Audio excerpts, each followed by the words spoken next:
former very senior member of the Central Intelligence Agency and a founder now of Veteran Intelligence Professionals for Sanity. And he was trusted enough to be the one briefing the President of the United States for a number of years on intelligence issues, and is a expert, especially in U.S.-Russian relations. And so thank you, Ray, very much for being with us today. You're most welcome. Can I be heard? Yes, you can. Can. Wow. Okay, good. Oh, Let me see if I can. Good.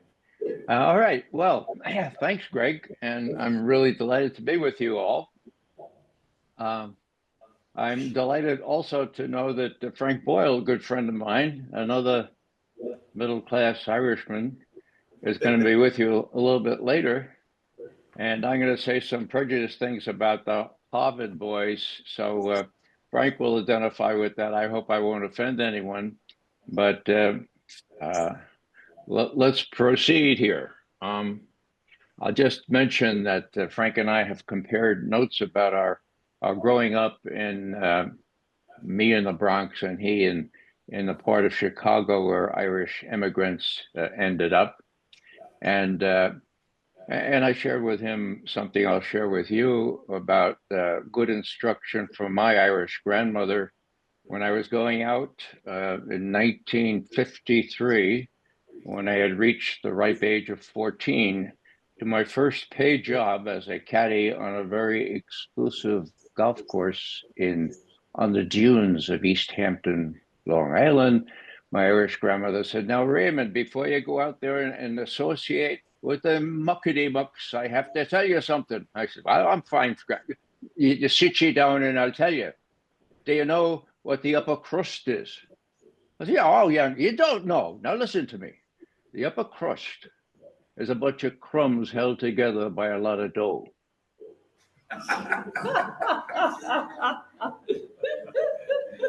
Hey, I love these live sessions. I can hear her laugh. That served me in good stead, not only as I caddied for the likes of Juan Tripp of Pan Am, or Robert Montgomery, the actor, or Henry Ford Jr. But you know, it puts a realistic view on life, and you're going to get the same from Frank Boyle later as you get from me in terms of facts, okay? Not adorned facts or embellished facts, or I guess as Kellyanne Conway once put it, alternative facts, okay? I'm going to give you some facts, and love to have other interpretations, but please spare me in the Q&A alternative facts. I'd like to start out with a background piece, and usually I use this when it's after lunch and I need to sort of make sure people are awake. This is something that was done unbeknownst to me about this time last year by a friend who's a Mennonite up there in Pennsylvania, and he had heard me talk about the MICIMATT. Okay, that's the military. If you've got a pencil, you don't want to miss this. Military, industrial, congressional, intelligence, media, academia, think tank complex. Okay, it's on the exam, folks. It's kind of an embellishment of the MIC. Okay, the military industrial complex. I won't go through it all, but when I spell it out, I usually go military industrial, congressional, intelligence, media complex. Why media as it all caps? Because it's the media that's the cornerstone here. It doesn't work without the media. So may we have that first? It's 4 minutes. So if you fall asleep, you're going to miss probably the best part of this little talk. The reason I started out with that was not only to make sure everyone was awake after lunch, but there it is, folks. That's the background against which we discuss all this. It's not necessary to dwell on that with you folks, because you know who was profiteering on making nuclear weapons and so forth, and plutonium and all that stuff. So I'm going to go on and talk mostly about Ukraine as asked. But I want to do first some, well, what we'll call them headlines, or Greg, maybe we have, or Trish, maybe we have the first slide, please. Oh, yes, that's me. Hold on. What I'm going to do here is introduce this once it comes on as a headline or a keynote, or what would we call a benchmark? Yeah. I have 6 benchmarks on Ukraine and on what's happened the last 3 or 4 years that need to be remembered to put Ukraine in context and to put Russian involvement in Ukraine into context. Now, may we have the first slide, please? Got it. It's up. Oh, okay. I can't see it. So luckily, I did a little, I printed them out here. So here goes. 6 benchmarks. It's on the final, so you might want to take some notes. November 9th, you all know that's the day in 1989 that the Berlin Wall falls, right? And a year later, a little bit more than a year later, so does the Soviet Union. The USSR just kind of falls apart. Okay. Whoa, that was big. Now, just incidentally, on a personal note, I had been working on Soviet foreign policy since 1963. And I was of an age where, because I had served enough time overseas, I could retire at age 50. And so I did. I retired and I patted myself on the back and I said, "Way to go, Ray. The Soviet Union has fallen apart." Okay. No, there were a lot of other people involved too. Okay. But I wanted to work in the inner city, and that gave me the freedom to do that. Reduced annuity or not, it was really a real high to see that the fellow I was closest to in terms of the people I briefed, namely George H.W. Bush, was still talking about a Europe free and complete from Lisbon to Vladivostok. Okay. I knew him well enough to think that he would probably make good on that if he weren't sabotaged later. Not to get ahead of myself here, February 9th, 1990, so 2 months later, after the wall fell, a smart Texas lawyer, who was also our Secretary of State, Jimmy Baker, appeared in Moscow, and he said, "Here's the deal, folks." He talked with Gorbachev and Shevardnadze, the foreign minister. "Here's the deal. We'd like to have a united Germany, reunited Germany." Now he's talking to the 2 guys from a country that lost 27 million Soviet citizens to a united Germany, right? So they swallowed hard and say, "Okay, what's the pro for this quid? This quid is tough to swallow." And Jimmy Baker said, "Well, how would this be? How about we promise not to move NATO 1 inch to the east?" Well, long story short, Gorbachev and Shevardnadze bought that because they thought they'd get a lot of economic help, which they dearly needed from the United States. That economic help, talk to Jeffrey Sachs about that. It never came. Now, what I want to do is kind of mention in this connection that virtually everyone agrees now that that was a promise, I mean, when I was in Moscow about 7, 8 years ago, I had a chance to meet with Uvaldin, Viktor Borisovich. He was one of Gorbachev's closest associates. He was there in all the photos and everything else. He knew about this. And so we were having drinks, and I said, "Mr. Uvaldin, why wasn't that written down?" He looked at me and he said, "Well, Mr. McGovern, the usual reasons are the Warsaw Pact already still existed, and West Germany hadn't given their okay to this yet, and so it was premature. But that's not the real reason, Mr. McGovern. The real reason is that we trusted you. Mm. Now, does everyone agree that this was real? Well, not the people who have been running our Russian analysis at the CIA and at Georgetown University for the last 2 decades. Here's one, Angela Stent. Angela Stent writes a big book. Now, she was head of Russian studies at Georgetown University 2001. And when she did such a good job, she became the National Intelligence Officer for Russia and Eurasia in 2004. And this is what she wrote. The record shows that there were no explicit promises about NATO expansion during Baker's visit. What was implied during the negotiations, well, that lies in the eyes of the beholder. Give me a break. She's the only one that hasn't sort of corrected that obvious misstatement. The other person that I would like to adduce, just to show you what kind of people are running Russian analysis, ever since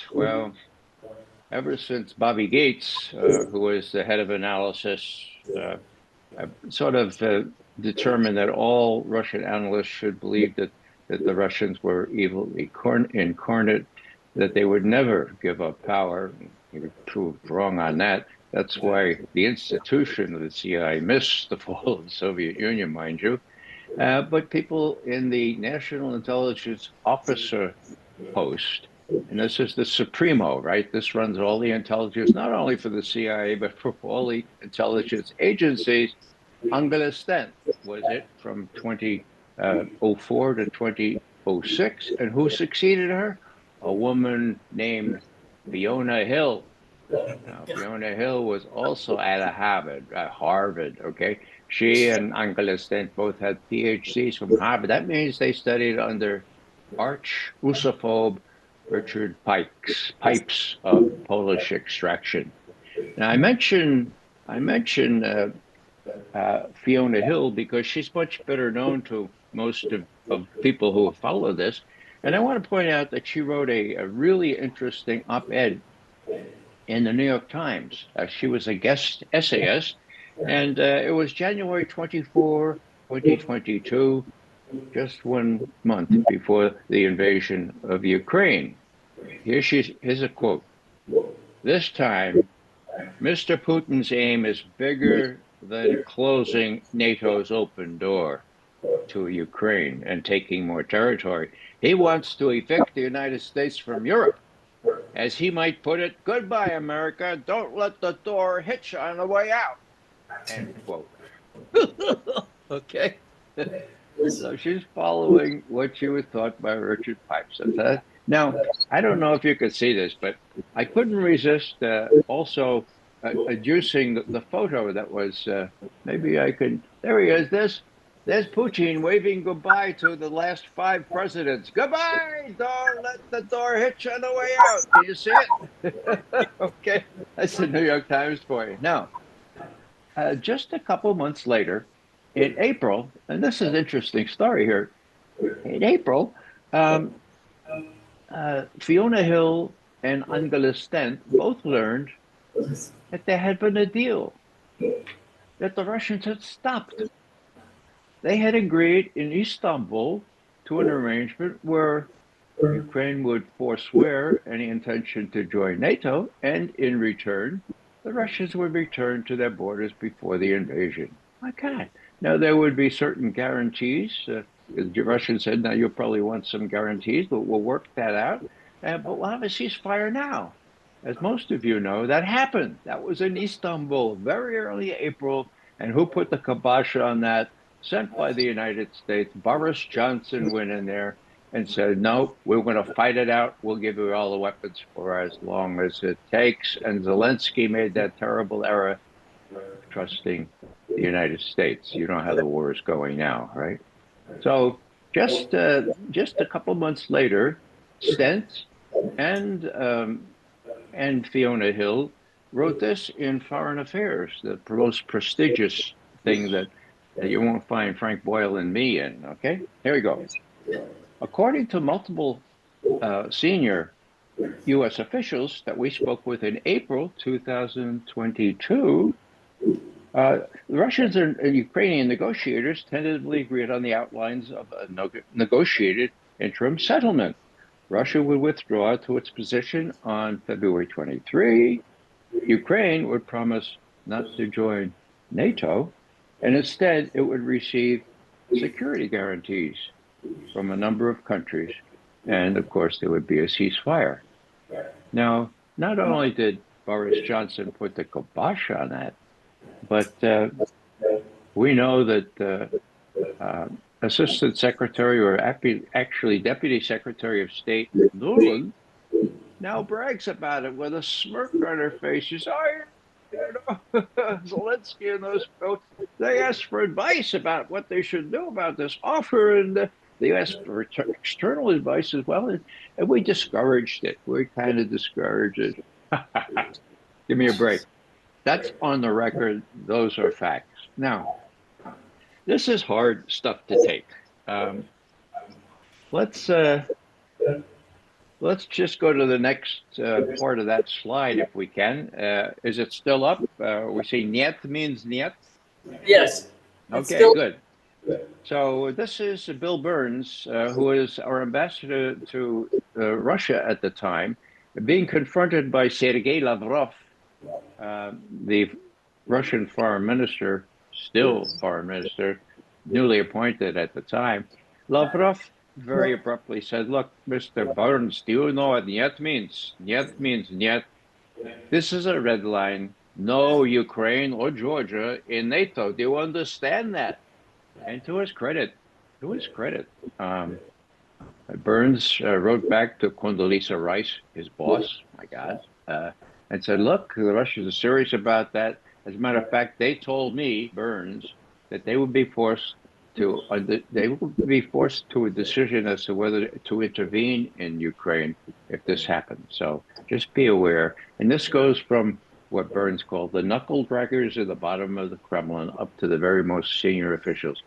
1st of February 2008, 2 months later, in Bucharest at a NATO summit, the declaration said Ukraine and Georgia will become part of NATO. So that's 2008. Not much happened until 2014, when Victoria Nuland started handing out cookies there in Kiev, and other people were spending that $5 billion with a B dollars that we invested, according to Nuland, into Kiev's aspirations to join the West.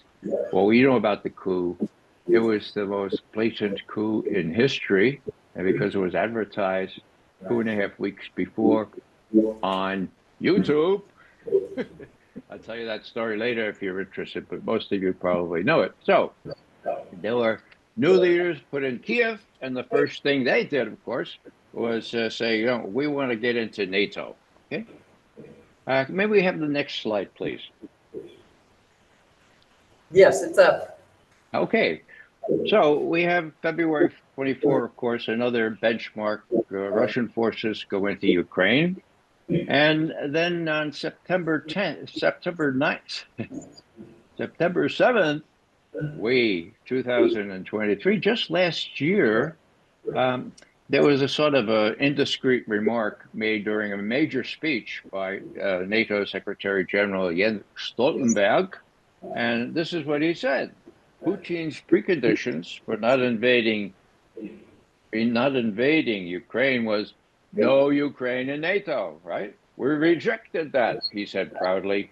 So Putin went to war to prevent more NATO, says Stoltenberg. Now, you know that's completely wrong, right? You know this had nothing to do with NATO. May we have that little 2-minute clip, please?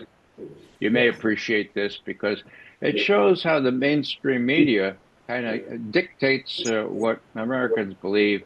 Americans, except for you people who get informed in different ways. Let me know when it was not about NATO, right? Not about NATO. Well, enough said. I think that's pretty illustrative, and I thank Ophelia for doing that thing. What I'd like to do now is to get a little more granular We intelligence analysts really keep track of what people say, when they say it, and how it might differ from what they said before, or blah, blah, blah. In other words, we intelligence analysts, particularly of Russia, especially back in the day, but even now, we follow the media. We do stuff called media analysis, and we usually don't need a satellite photo or an intercepted message to figure out what the hell's going on. Okay, to be very blunt about it. So here's a kind of granular thing for 2 months, key months, December 2021 to February 2022. Okay, let's start. Do we have the December 1, 2021 up? Yes, December 21. Yes. Okay, good. All right. So Putin's talking to his chief military advisors, including the defense minister and all his admirals and generals, and he says, my God, we already have missile sites in place, in holes. Not in holes, but they're installed in Poland and in Romania, and they can hit us in about 9 minutes if they get hypersonic missiles, which the U.S. will eventually figure out how to get. I have about 5 minutes. 5 minutes time to target. Okay. Now he tells his chief military people that on the 21st of December, what happens? All of a sudden, the White House gets a call from the Kremlin on the 30th of December saying, Mr. Putin would really like to talk to Mr. Biden, like right away. And there was flummox. Why? Geneva talks going to start just in 2 weeks. Why do you have, please, Mr. Putin would really like to talk to Mr. Biden. Now, for good or ill, Biden was in Delaware without his chief handlers, okay? So Putin said, look, Mr. Biden, to get this stuff off to a good start, you know what it's like to have the military breathing down your neck, right? Okay, if you could promise me not to put the same kinds of missile sites you have in Romania and Poland into Ukraine, that would be a big help. And so the readout of that meeting was, Washington has no intention of deploying offensive strike missiles in Ukraine. Whoa! That was a biggie. Ushakov, one of his chief advisor on this, Putin, was very pleased. He said, they're acknowledging our concerns. And the Geneva talks, wow, they took place just 10 days later. And what happened? The Russians said, let's get at this. Let's discuss it. And our leader said, wow, we don't have any instructions on that. And then on the 21st of January, Lavrov talked with Blinken, and he said, well, let's pick up on this promise about no offensive strike missiles in Ukraine. And Blinken said, oh, forget about it. Forget about it. We're not going to, we have the privilege of doing that. We'll really talk about how many or, limiting the number, but forget about it. 21st of January. Incidentally, and this is important, even though it doesn't seem to belong, on February 4th, to start the Olympics going, the Winter Olympics in Beijing, Putin goes up and talks to Xi Jinping about all this. Okay? Now, next slide, please. So we had the promise. Do we have it? Yes. Okay. So we had the promise, December 30th. We had the warning before that, Putin telling his generals and his admirals the U.S. will give hypersonic weapons to Ukraine. The relief expressed by Ushakov and it was a great New Year's Eve there among Soviet high officials. And then the disappointment in January when Lavrov was stonewalled by Blinken. We forgot about it, right? Okay, so then Putin goes to Beijing. But here we have February 12th. Now, Biden and Putin talk again, and we have the readout. U.S. gave no meaningful response to the two key issues, deployment of strike missiles in Ukraine and NATO expansion. Now, so that's the business about what was going on with respect to these strategic missile emplacements. Meanwhile, back in the Donbass, all hell is breaking loose. There's a beginning of an exponential increase in Ukrainian army shelling of Russian-speaking areas in the Donbass. May we have the next slide, please? Got it. Got it. Oh, okay. Now, take a look at that. I hope it's large type enough to indicate, but first of all, you have to remember that most of the Ukrainian army was arrayed against the Donbass. They were massed right across where the Donbass hostilities had been going on. And on February the 16th, the shelling of Donbass increased sharply. How do I get this? It's from the Organization for Security and Cooperation in Europe, an official organization, objective with inspectors on the ground. Whether you can see those little dates on the bottom, I'll read them to you. The second little bar graph from the left, there were 100 shellings on the 15th of February. On the 18th, there were 1,400, 14 times, I think. On the 21st, 1,500. Again, this is from the daily reports, the Organization for Security and Cooperation, OSCE, in Europe. Nobody disputes them, but nobody knows about them for obvious reasons. Next slide, please. Okay, we have February 21st. Putin says that Kiev is launching a blitzkrieg.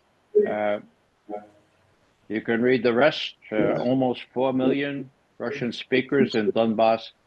We recognize the independence of Donetsk and Lugansk, and we sign defense treaties. Donetsk, Lugansk invoke these treaties. Putin, in turn, invokes Article 51 of the UN Charter and sends the troops in. Now, I mentioned something about China before, didn't I? What does China have to do with this? Well, it's clear in retrospect, and I still have to pull my Chinese analyst friends along to believe this. But despite China's bedrock policy of Westphalia, we will never tolerate the infringement on national borders or attacks on other countries. Never, never, never. Putin persuaded Xi Jinping on the 4th of February. He said, look, this is all what's going down in Ukraine. I'm going to have to go in there and straighten things out. What do you think? And Xi Jinping said, you mean after the Olympics are over, right? And Putin, oh, of course. When will the Olympics over? Everybody remember? Oh, look at this little chart here.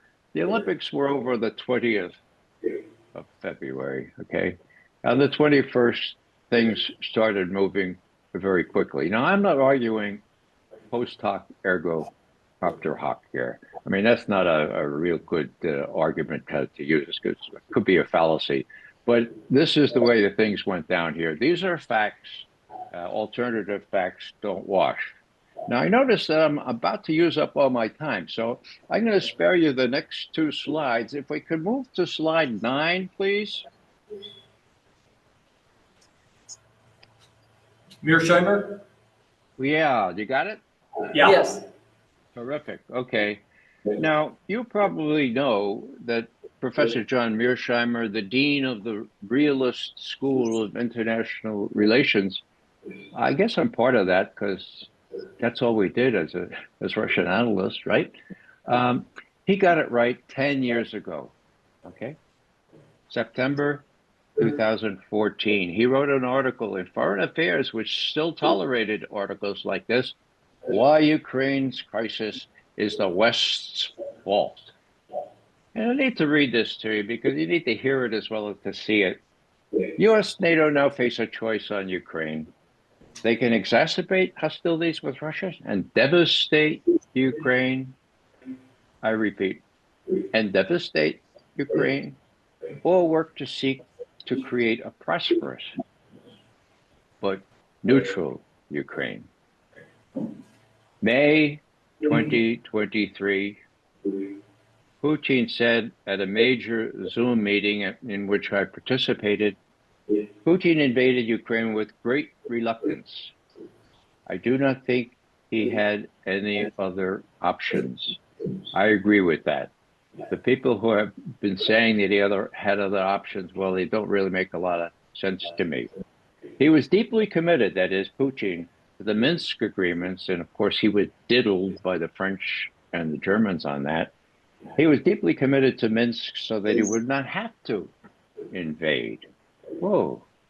Now, I asked John Mearsheimer at that meeting, I said, now, John, that's interesting. You think he had no other options? He said, yeah, he tried his best with Minsk and everything else. He was diddled.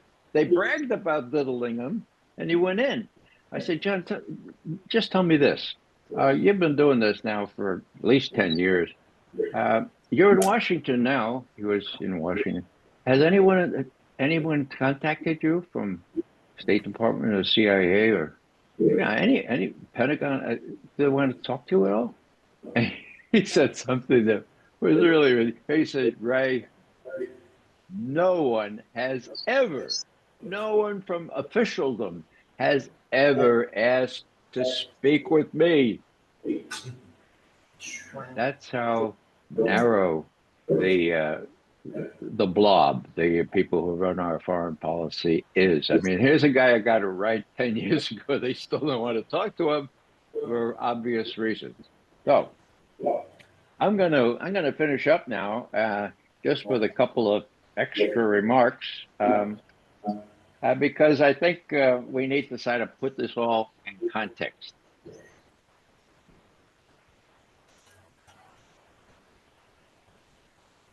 Give me a moment here. Sure. Yeah, the bottom line on all this is a concept that was fleshed out by a really good friend of mine. His name is Marty Schatz. You may know him. He's a psychiatrist. He's partly responsible for this book here, JFK and the Unspeakable. He helped the author in great detail, plumbing the JFK library and all. He knows a lot about foreign affairs, and he knows a lot about psychiatry. And he told me before I went on with a bunch of psychiatrists and psychologists who invited me for some reason. He said, look, Ray, you need to put it this way. And he gave me these words. And this is what it is in a nutshell. Are you ready? In a nuclear age, there is no security without mutual security. The golden rule, you know what the golden rule is? Do unto others as others. Okay. The golden rule is not just a moral rule, it's an existential imperative. Okay? An existential imperative. Now, those are good words. They need a little reflection on, but they have it exactly right, in my opinion. That's why I share them with you. And I see it as our job to kind of figure out what's going on, as Mearsheimer did, and put it in this context of mutual security or no security, and just tell our fellow citizens, look, the golden rule now is an existential imperative, all right? And I'll close with this. I've taught a lot, and every course I taught, even if it was not related directly, I cited Martin Luther King's letter from the Birmingham City Jail. I pretty much memorized it, and I have one part of it that I've memorized, if memory serves here, and which not many people know about because it's kind of not so well. Here it is. He's talking about justice, and he compared it to a boil. Now, some of you, maybe as adolescents like me, had boils. You know what that's like. And Medea Benjamin once interrupted my speech one time that, Ray, too much sharing, too much sharing. We don't know what about boil. We don't talk about what boils are like and what you have to do to get rid of it. Okay, Medea.